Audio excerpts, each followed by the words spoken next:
طبعا نحن نعيش في شمال وشرق سوريا في كنف الإدارة الذاتية الديمقراطية في شمال وشرق سوريا.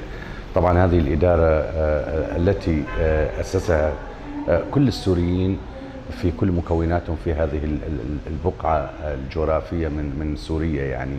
والإدارة الذاتية دائما تدعو إلى وحدة الأرض السورية ووحدة الشعب السوري ضمن إدارات ذاتية تدير نفسها بنفسها.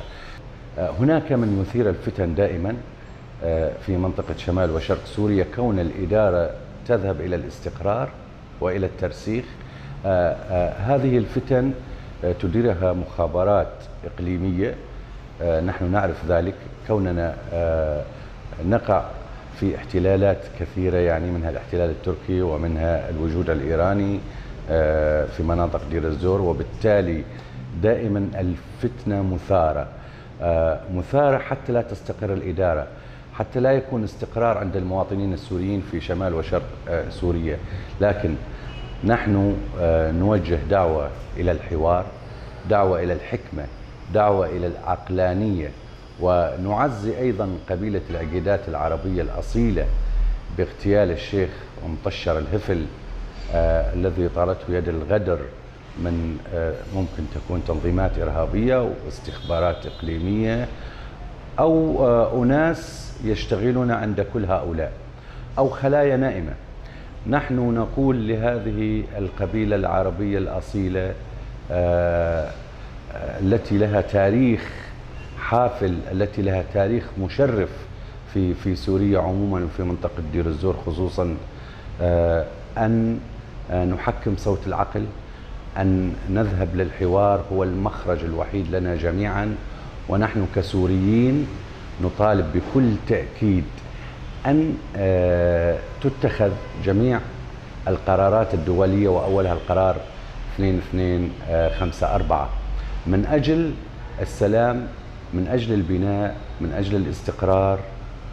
الحوار هو المخرج الوحيد لكل السوريين بكل جماهيرهم، سواء كانت معارضة أو موالية أو في الخط الثالث.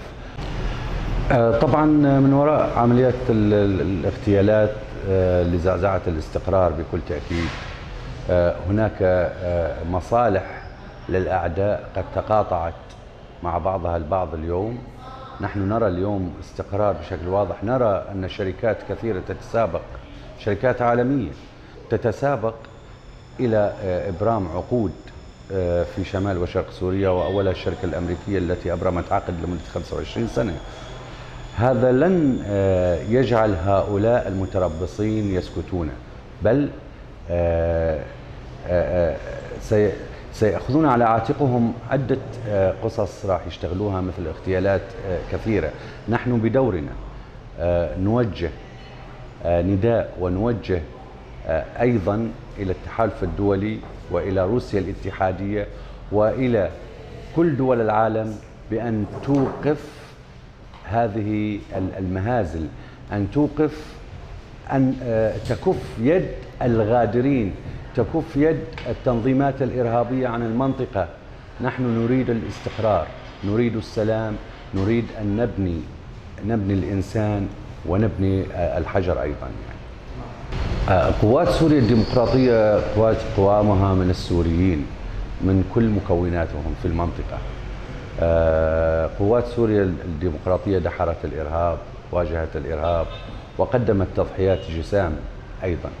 قوات سوريا الديمقراطية يجب أن يكون لها دور في مستقبل سوريا يعني، دور مميز في مستقبل سوريا. قوات سوريا الديمقراطية الآن تحمي المنطقة، حررت الرقة وحررت الريف الشرقي لدير الزور، والآن قوات سوريا الديمقراطية تدعو إلى الاستقرار. لكن يجب أن يكون هناك تعاون مع قوات سوريا الديمقراطية، تعاون من المجتمع، تعاون من الحلفاء، تعاون من التحالف الدولي، تعاون من روسيا الاتحادية. نحن نوجه أصواتنا إلى ذلك، ونقول نحن نعول على مجتمعنا، لا نعول على الدول. لكن من الضرورات أيضا أن يكون هناك شراكات مع الدول، لأن قوات سوريا الديمقراطية لم تواجه الإرهاب فقط من أجل السوريين بل من أجل العالم كله.